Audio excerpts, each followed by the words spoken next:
As a lot of you know, I'm a new wrestling fan. I've only been watching the WWE for a little over a year now. So I thought, what better way to celebrate that than having my community do their absolute best to try to lie to me or try to fool me into believing that things happened in the history of the WWE that maybe aren't so truthful. That's why today we're kicking off a brand new series called WWE Truth or Lie Challenge. This means my patrons and my viewers are going to be submitting things that are so crazy they may or may not have happened in WWE history, and it's my job to guess whether or not it actually happened. I think we're going to have fun with this. No, I know we're going to have fun with this because the first one comes in from Chase.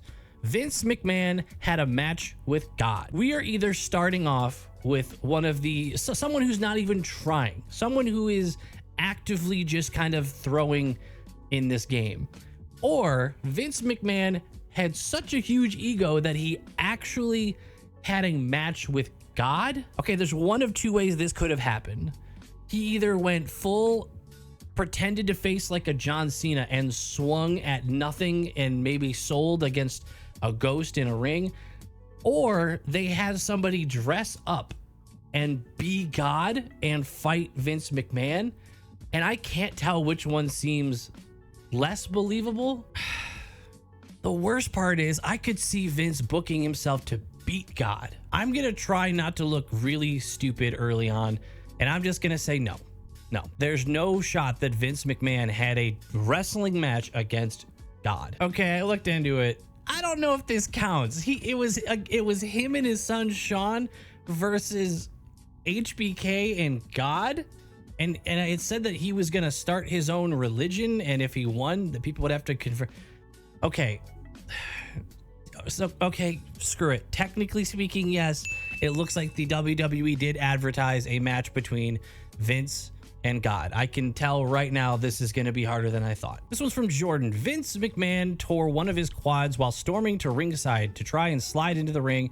This was following a botched Royal Rumble match ending where both final participants hit the floor at the exact same time, unplanned, and had to sit on the floor like an angry baby while shouting at Batista and John Cena and ordering them to restart the match. And this is where I get to flex that I have done some research and I do know some history of this, because I know for a fact that Vince McMahon tore both of his quads, not just one. He tore both quads. Trying to get me with a technicality?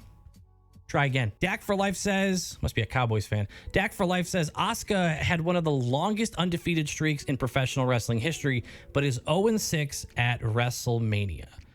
I think I believe you on this one. I swear I don't know the exact stat, but I swear I've heard, I think it was after she lost in this previous one. It was the 3v3 damage control versus like Jade and Bianca and them.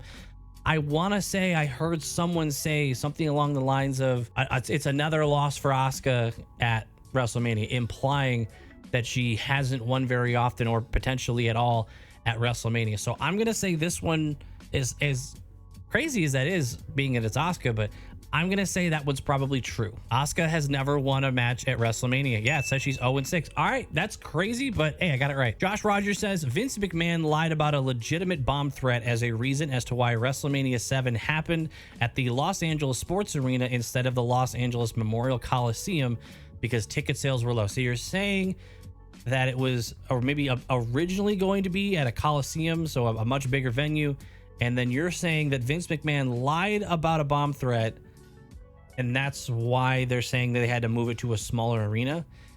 Man, that sounds like I've heard only like mostly bad things about Vince McMahon.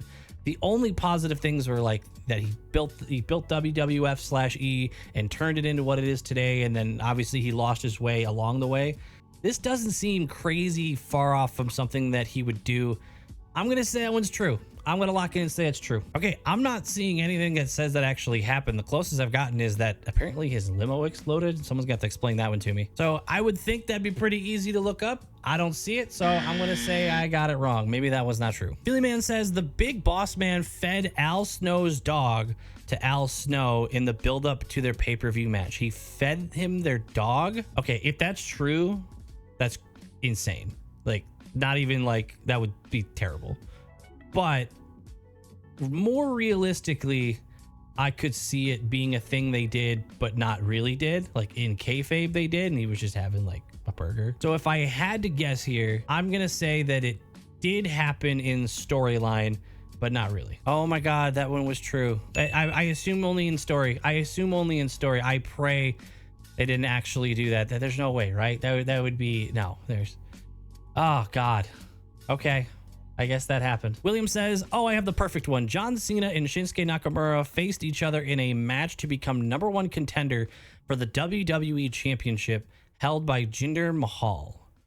Okay, so checking these boxes off, I know Jinder Mahal was a former WWE champion because that's how he was announced when he was the bait and the fake before The Rock came back. So now it's really just the details of maybe a #1 contendership. John Cena and Shinsuke Nakamura. I wish you would have told me maybe who won. Based on this would have been knowing that John Cena was winning all the time and Shinsuke Nakamura was really hyped up when he first came over.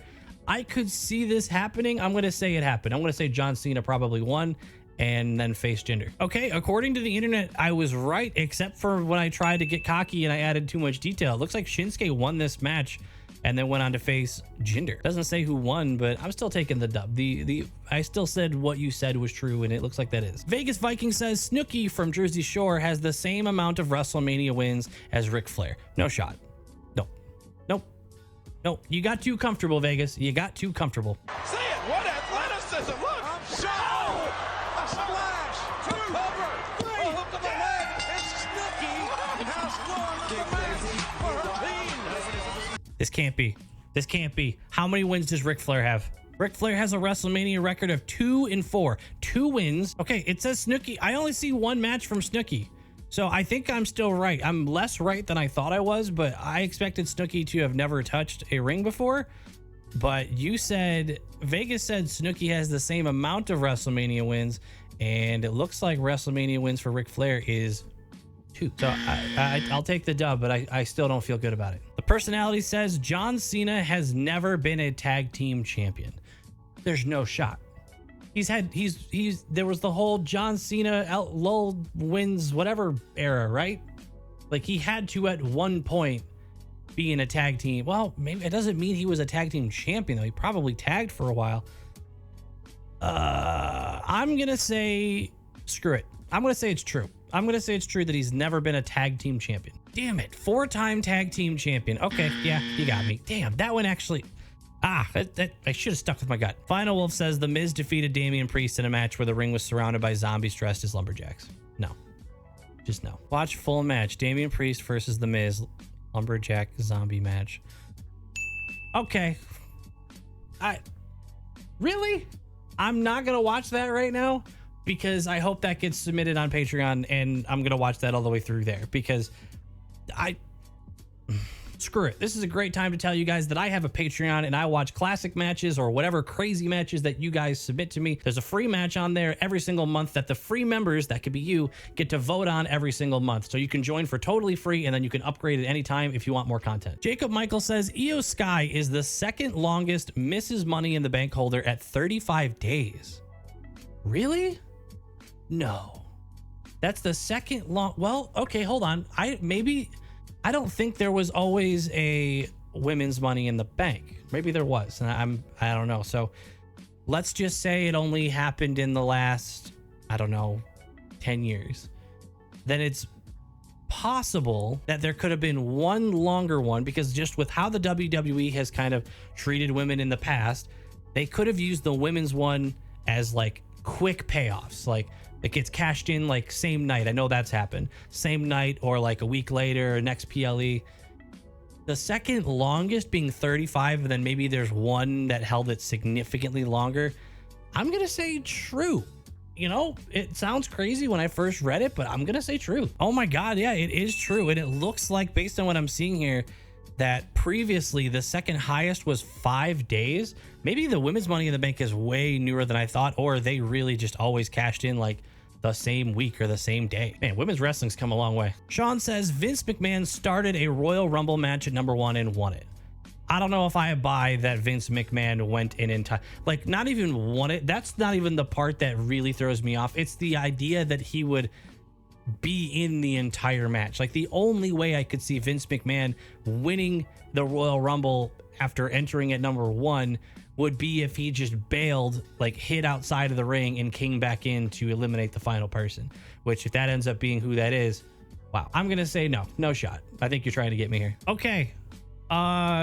This was unexpected. Okay. Upon further review, I was right, but barely. It looks like either you got it wrong or you just purposely changed it to try to mess with me more. But it says that he entered at number 2 with Steve Austin and did win, but only eliminated one person, and I think it said that person was Steve Austin. So it looks like Vince McMahon and Steve Austin started a Royal Rumble, and then Vince just eliminated him last. That's still insane. I do wonder if, let me know if that's what happened, if my guess earlier, was he actually in the whole thing, or did he bail and just come out and just get rid of Austin at the end?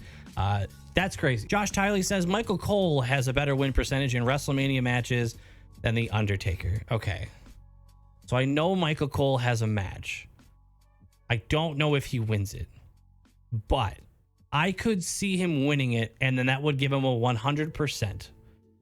And I know The Undertaker has lost at WrestleMania. So I'm going to say it's true. Yeah, he's got a 100%. So I see what you did there, but I know a little bit. I know a little bit. Zach says Rey Mysterio once portrayed a vampire character complete with red contact lenses and blood drinking.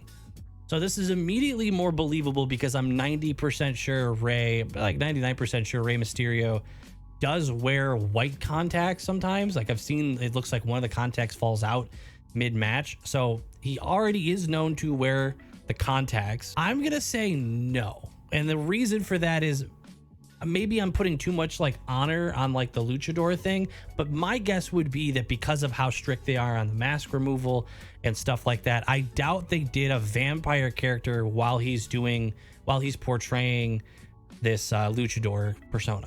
Okay, it looks to me like he fought a vampire. I see there's a match called Vampiro versus Rey Mysterio, but I don't see any mention or anything showing him portraying a vampire. So I'm gonna say I got this one right. It didn't happen. Team Ham champion Dylan Haggett. That's the first time I've had to say it. So congrats. WWF SmackDown was the first large public gathering after September 11th terrorist attacks.